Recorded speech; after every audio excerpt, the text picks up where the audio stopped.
looking good together, looking good.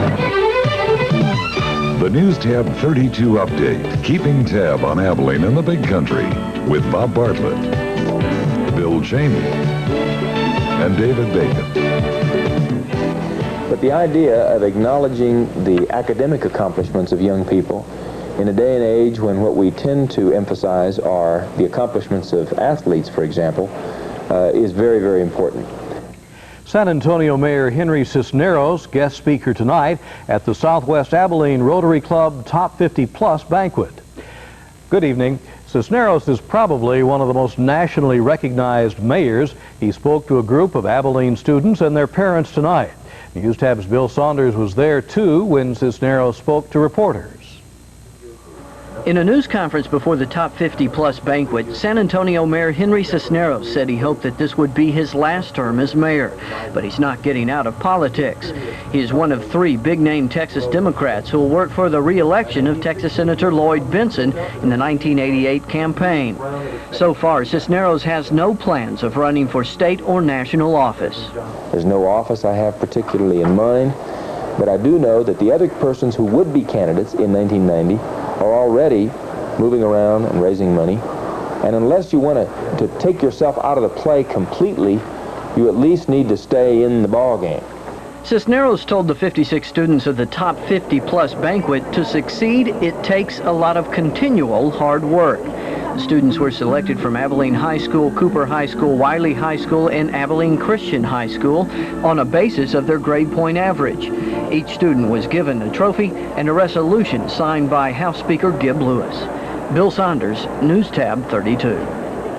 More thunderstorms moved through the Big Country today. Several funnel clouds were reported tonight, but there was not a confirmed report of a touchdown. Storm spotters were called out in Eastland County after word of a funnel cloud near Pioneer in extreme southwestern Eastland County. Sheriff's Department personnel from Callahan and Eastland County tracked the storm cell, but there was never a tornado from that storm. However, earlier, the roof was blown off a house north of Proctor in Comanche County. That occurred in the early afternoon as another series of storms marched through. There were no injuries in that incident. Street flooding was reported in Breckenridge, and there are still very strong storms in Brown County at this hour. Bill will join us with the latest in just a few minutes. Public servants are really never off duty. A few weeks ago, 2 off-duty Abilene firemen came to the aid of a drowning victim at Lake Fort Phantom Hill. Today, Lieutenant Steve Saffel was not on duty when the fire department when he saw flames leaping from a southeast Abilene home. Saffel entered the burning building before other firefighters arrived and searched for anyone who may have been in the house. No one was. The Ronnie Whitfield home at 1409 Squires was heavily damaged by flames in the rear section, while smoke, heat, and water damage was noticed throughout the rest of the house. Fire investigators are still searching for the cause of that late morning blaze. President Reagan has ordered U.S. flags flown at half-staff in honor of the 37 sailors killed in Sunday's Persian Gulf attack. Jacqueline Adams has this report. Aboard the crippled USS Stark, rescuers discovered additional bodies, thereby raising the death toll from Sunday's Iraqi missile attack to 37 American sailors. In Chattanooga, Tennessee, President Reagan went ahead with a commencement address to area high school students. He told the students and the world that this tragedy must never be repeated. But our ships need to protect themselves, and they will. From now on, if aircraft approach any of our ships in a way that appears hostile, there is one order of battle. Defend yourselves, defend American lives. His remarks drew tears when he joined with the sailors' families in mourning. In life, they were our sons and brothers, our buddies and loved ones. In death, they are our heroes. In Washington and in the Persian Gulf, however, the search for answers continued. Defense Secretary Weinberger told lawmakers that a board of inquiry was en route to Bahrain to find out why the Stark did not defend itself. It should be pointed out, Senator, that the weapon systems on that ship and on the other ships in the Gulf are fully capable of destroying these missiles and the planes that launch them. But obviously, they were not used. We don't know why they were not used. There was a very short time frame, as I mentioned in the opening statement in response to Senator Stennis. There was somewhere between 60 and 90 seconds to bring the systems into play. They can be brought into play in that time. And questions are being asked about the president's Persian Gulf policy, even by his political allies. We need to rethink exactly what it is we're doing in the Persian Gulf. What are our goals? What is our strategy? What are the risks, and how much cost are we willing to pay? White House officials still believe Sunday's Iraqi attack was inadvertent. So despite the mounting criticisms, despite the questions, officials do not anticipate any changes in the president's Persian Gulf policy or in Middle East force operations. Jacqueline Adams, CBS News, with the president in Chattanooga. Closer to home, Crime Stoppers offers a cash reward for information that helps helps police locate a man suspected in a recent downtown shooting death. Abilene Police Sergeant Garland Wade and Newstab's Ron Rasu combined for this report on the crime of the week. On December the 6th, Ramon Lopez was murdered at this downtown Abilene club. This week, Crime Stoppers seeking information to secure the arrest of the alleged killer. The shooting occurred late in the evening of the first Saturday of last December in the Office Bar at 157 Pine Street. Police investigators have obtained an arrest warrant for 43-year-old Juan Pedro Pena. Pena is charged with murder. Pena also uses the name Johnny Castillo. The man is about 5 feet 10 inches tall, and he weighed about 250 pounds at the time of the shooting. Police say the man used a large caliber handgun and shot Lopez several times in the back at very close range. Crime Stoppers offers as much as $1,000 for information that helps the investigators locate Pena. You can call in on the Crime Stoppers hotline, and no one needs to ever know who provided the information. The hotline number is 676-8477. Call me at 676-TIPS. For Crime Stoppers, News Tab 32, Sergeant Garland Wade with the Abilene Police Department. This portion of the update is brought to you by Gandy's Dairies and Farrington Fina. David will have the top 5 scholar athletes being honored a little later on. Bill, of course, is keeping track of the thunderstorm activity in the area. And the Paramount Theater will open its doors tomorrow night. But tonight, its newly refurbished sign was lighted. We'll have more about that in just a minute.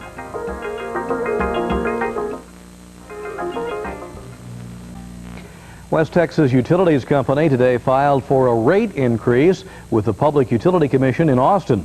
WTU announced in a news conference in Abilene they've requested an almost 24% increase.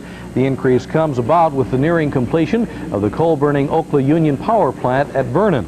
The increase will add nearly $50 million in revenues for WTU. Residential customers can expect a 6 to 8% increase for an average of about $11 each bill. Commercial customers will see an increase of almost $30. WTU says since coal is more plentiful than natural gas, the cost will be more stable in the future. If approved, the increase will show up in November. The grand reopening of the historic Paramount Theater in downtown Abilene is planned for tomorrow night. This was the night for a pre-reopening event. The completely refurbished sign was officially lighted. After a paint job and rewiring, the original sign was hoisted back to its original position high above Cypress Street a few weeks ago.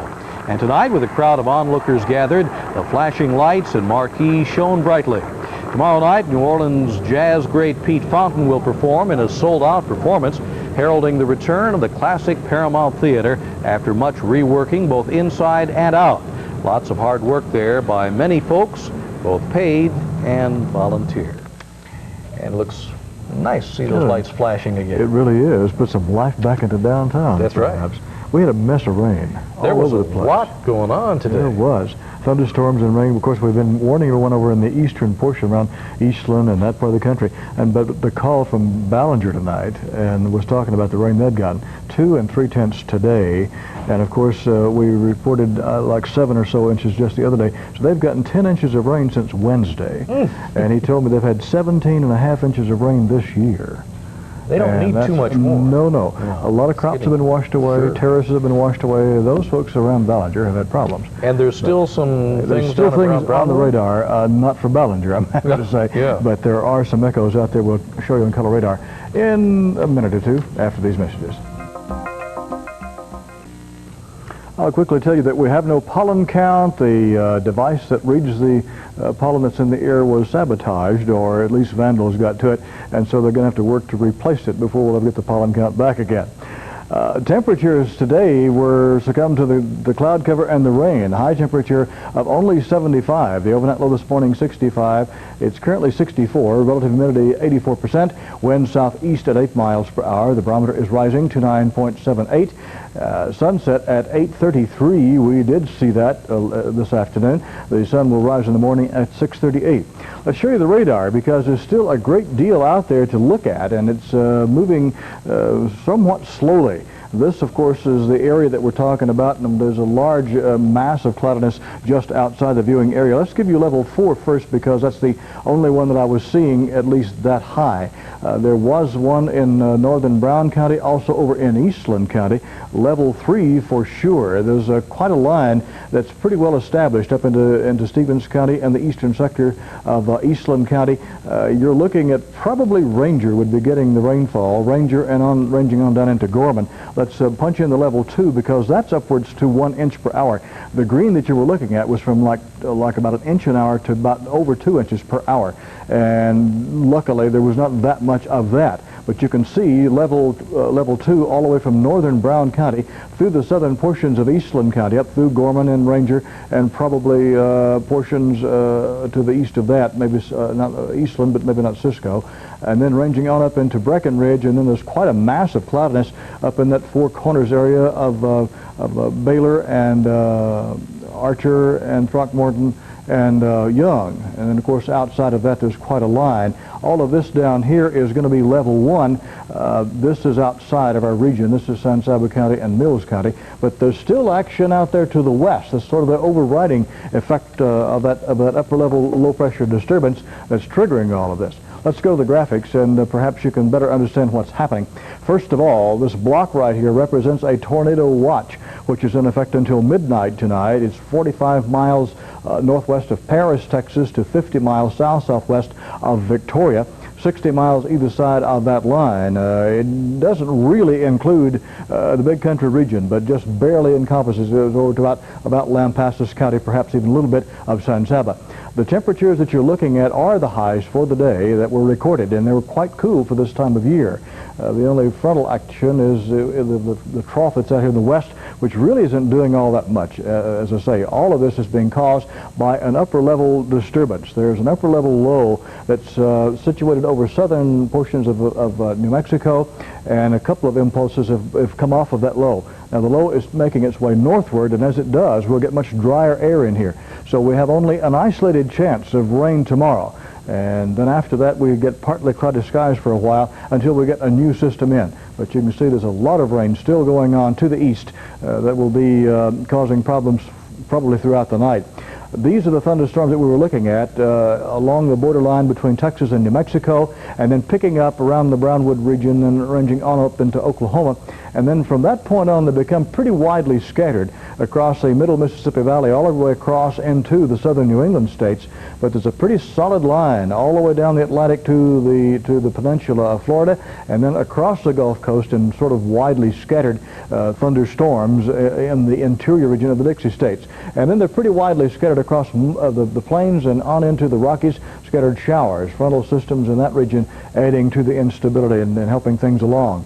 For in the morning, the activity will be mostly centered in the eastern sector of the 5 states, let's say, ranging from showers and thunderstorms from old Houston, Beaumont, Port Arthur on across the Panhandle region. And then they get pretty active in the plains. And this, of course, is the hotbed. They had a lot of activity there last night. It's going to be busy there again tonight going into tomorrow morning.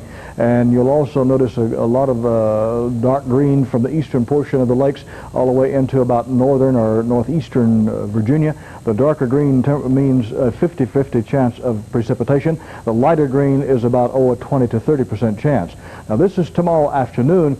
We're not really included all that much, but we do have at least a 20% chance. That has been added in because there's a lot of over backwash, if you will, behind that low pressure system as it's making its way into the plains. But you can see most of the heavier stuff should be in the plains and then scattered through the southeast and then heavy again during in the Carolinas, and thunderstorms, of course, out in Nebraska, or rather Nevada, widely scattered. Showers and thunderstorms out in that region and across into the plains again. You'll also note snow up in northern Montana. This is a pretty potent little frontal system. It's going to be gaining some steam and getting some support, and eventually will have an effect on our weather. But this particular front is not. But look at the temperatures Thursday morning in the 30s across that northern tier, and it'll also be rather cool up in the New England states. But showers and thunderstorms from the middle or upper Mississippi Valley all the way down into the Gulf Coast, and then, of course, off the Atlantic coast. For us for tonight, we still have about a 60% probability of thunderstorms. They'll be pretty widely scattered. The overnight low temperature near 65, winds pretty gusty south at around 10 to 20 miles per hour. Tomorrow, partly cloudy with only isolated thunderstorms, mainly afternoon and early evening. 92 the high, 65 the overnight low, the 92 because we'll have some sunshine tomorrow. Thursday, partly cloudy, 92 and 67. Friday, partly cloudy, 93 and 68. By Saturday, thunderstorms back in the forecast again. A new front approaching, 93 and 65.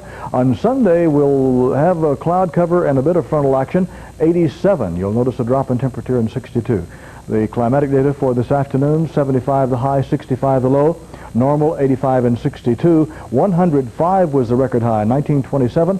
49 was the record low in 1971. Only 200ths of an inch of rain at the National Weather Service today, and that gives us 7 and 2800ths, which is just slightly ahead of normal for us for this year. Caught up quickly all of a sudden. We had a margin there, and then it went a margin. It really has. It surpassed, and we went ahead of it, but not much help today.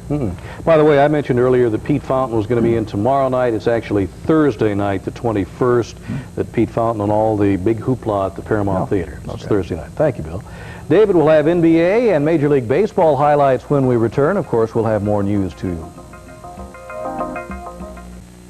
West Texas Intermediate crude oil closed today at $19.87 a barrel. That's down 2 cents from yesterday's close. But during the day's trading, the price hit $20.01. It dropped back again. Longtime Abilene Independent School District Administrator is retiring. Party held today at the Kiva Inn in honor of Assistant Superintendent Walter Bryan. Present and former school officials, board members, and teachers came to wish him well for serving 10 years in the AISD. This ends a 31-year career for Bryan in the education field. He said he's retiring so he and his wife can go places and do things while they're still physically able. But Bryan's plan to make Abilene their permanent home. NASA's full-scale Space Shuttle orbiter mock-up, the Pathfinder, was dedicated today at the Space and Rocket Center in Huntsville, Alabama.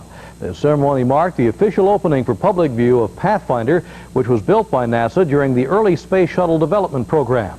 Pathfinder is the only full-scale orbiter on public display. Admiral Alan Shepard, the first American in space and commander of the Apollo 14 mission to the moon, dedicated Pathfinder. What you see behind you is just an ongoing continuation of what has been happening here over many, many years. It not only is an example of private industry, but it's an example of a combination of private industry and government that has created this and helped to continue to nurture it over the years. And I certainly, first of all, want to congratulate Ed Buckley, all the folks at Marshall that have had a hand in this, and all of you out there who are on the staff who are continuing to make this the greatest space camp in the country. The Pathfinder will go on immediate display adjacent to the Space and Rocket Center visitors parking lot in Huntsville, Alabama. Should be fun to see. David joins us now with the NBA. That's right. The Eastern Conference Championship Series got started tonight. The Boston Celtics versus the Detroit Pistons.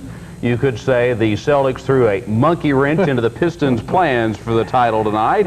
It's going to be a long playoff season, I can tell. And we had a fight tonight at Arlington Stadium. Oh, a lot of good things going on in sports tonight. We'll have all those highlights for you in just a moment. Boston Celtics broke open a close game in the third quarter tonight and went on to beat Detroit in the first game of the Eastern Conference Championship Series. That final, the Celtics 104, the Pistons 91. Let's go to the Boston Garden for those highlights tonight. Dennis Johnson with the touchdown pass down court to Robert Parrish, who led Boston with 31 points tonight. Detroit saves the ball from going out of bounds. Joe Dumars blows by Jerry Seasting for the easy bucket. Johnson with the lob to Kevin McHale, who sinks the jump hook from baseline right for 2 of his 21 points. Adrian Dantley drives to the hoop for the Pistons. Balanced scoring tonight for the victorious Celtics. Larry Bird spins around the Detroit defender and moves in for 2 of his 18 points. In the second half, Isaiah Thomas with a fabulous move to the bucket. Thomas led the Pistons in a losing cause with 18 points. And watch this drive to the bucket by Thomas. But it wasn't enough to stop Boston, which stretched a 4-point halftime lead to 13 in the third quarter. Bird with that bucket. Later, Detroit commits a turnover. Parrish will wind up with the outlet pass down court to Johnson. So once again, Boston wins the opener of this playoff series. The final, the Celtics 104, the Detroit Pistons 91. Just one other game tonight of the NBA playoffs. Los Angeles leads Seattle by 3. They're playing in the second quarter. Starting play tonight in L.A., the Lakers lead this best-of-7 series 1-0. Well, not such good news to report tonight for Texas Ranger fans. The Detroit Tigers are mauling the Rangers this evening at Arlington Stadium. The score right now in the 7th inning, the Tigers 8, the Rangers 7. Let's go to Arlington Stadium for those highlights tonight. Ranger first, Detroit leading 1-0. Bob Brower hits his second home run of the year to right field. That ties the game at 1-1. However, in the Tigers second, Darnell Coles lines this 2-run shot to left field. Detroit regains a 3-1 lead over Texas. Now in the Detroit fourth with the Tigers leading 5-2. Alan Trammell powers this 3-run shot to left field, and it looks like a rout at Arlington Stadium. Tigers lead 8-2, but the Rangers score 2 runs in the 5th, and then when Larry Parrish singles up the middle, Pete Incaviglia scores to make it 8-5. But once Big Pete got in the dugout, he obviously heard something he did not like, so Pete and Mike Heath get involved in a rhubarb. Incaviglia winds up being ejected from the game. Both benches empty for the fight, but evidently it woke the Rangers up. They scored 2 more runs just a few moments ago in the 6th inning to pull within 1 of Detroit. Once again, tonight's score at Arlington Stadium, the Tigers 8, the Rangers 7 in the 7th inning. Looks like Saturday night at the fights, doesn't it? Elsewhere in the American League, Cleveland tripped the Twins tonight 4-3. Kansas City beat Boston 4-1. The White Sox leading Milwaukee 5-1 as they're playing in the 9th. Toronto at California, New York at Oakland, Baltimore at Seattle, all late starting games on the West Coast. In the National League, Houston is trailing Pittsburgh 5-2 as they're playing in the 8th. Chicago cruised by Cincinnati 9-2. Atlanta slips by St. Louis 6-5. San Francisco mangled Montreal 6-2. The New York Mets squeezed by San Diego 5-4. And Los Angeles at Philadelphia was postponed because of bad weather. Abilene Christian is 12 strokes off the pace after the first round of the NCAA Division II National Golf Tournament. That 72-hole event began today in Columbus, Georgia. Tampa is the leader with a 286 total. That's good enough for a 2-stroke lead over defending champion Florida Southern and a 3-stroke advantage over Cal Davis. ACU further back in 9th place after shooting a 298 today. Scott Corey led the Wildcats with a 1 under par 71 today. And the ACU golf team isn't the only Wildcat squad in national competition this week. The ACU men's and women's track teams begin defense of their national championships tomorrow. The NCAA Division II meet is being held in Cape Girardeau, Missouri. The top 5 scholar athletes at Abilene High and Cooper were saluted at today's luncheon at the Abilene Exchange Club. The top scholar athlete at Abilene High was Robbie Lombardi, who carried a 102.2 grade point average while playing football. Other Eagles who successfully combined athletics with academics were from left to right: Kim Griffin, Steve Hewitt, Tim Griffin, and Wesley Kennard. Meanwhile, the top scholar athlete at Cooper was Kevin Cannon, a tennis player whose GPA was 102.3. Other smart Cougars are from left to right: Darrell Armour, Leslie Harrell, Alicia Key, and Jay Estes. And the Cooper Cougars are wrapping up spring football training with their annual Red-Blue scrimmage on Thursday evening. Second-year head coach Larry Peel happy to see a lot of experienced players returning as the Cougars want to improve in 1987. One area that we're going to be strong in is our kicking game. We have J.P. Kistler back, who led the district in punting last year, and we have Jeff Ireland, who has an outstanding leg, and as far as field goal is our field goal kicking. So that's ought to be a real strong part of our game. And offensive wise, I think we have some good skill people coming back. With Scotty Pugh coming back, and we have a couple of quarterbacks that's looking real good so far in the spring is Robbie Rubel and Jeff Wilson. But our receivers are probably maybe our strong point right now with Jeff Ireland at one receiver and Tyrone Washington at the other side, and Michael Goldberg one slot, and Martin Scruggs at the other. And our running back we got returning from last year is Roderick Brown. So skilled people are looking pretty good. Cooper's Red-Blue scrimmage will be this Thursday night at 7 p.m. at the Lee Athletic Complex. That will be the same site the next night at the same time for Abilene High's black and gold scrimmage. Now let's check back in with Bill Cheney for another look at tonight's weather. Thunderstorms are still going on, mainly in the northeastern part of the big country. Let's quickly show you the radar to show you where they are, ranging from roughly southern portions of Eastland County northward on up to the Red River. So watch out for those. They're moving to the northeast at about 15 to 20 miles per hour. And that's it for now. Thanks for watching. Stay tuned for MASH and then TJ Hooker on CBS Late Night. Good night.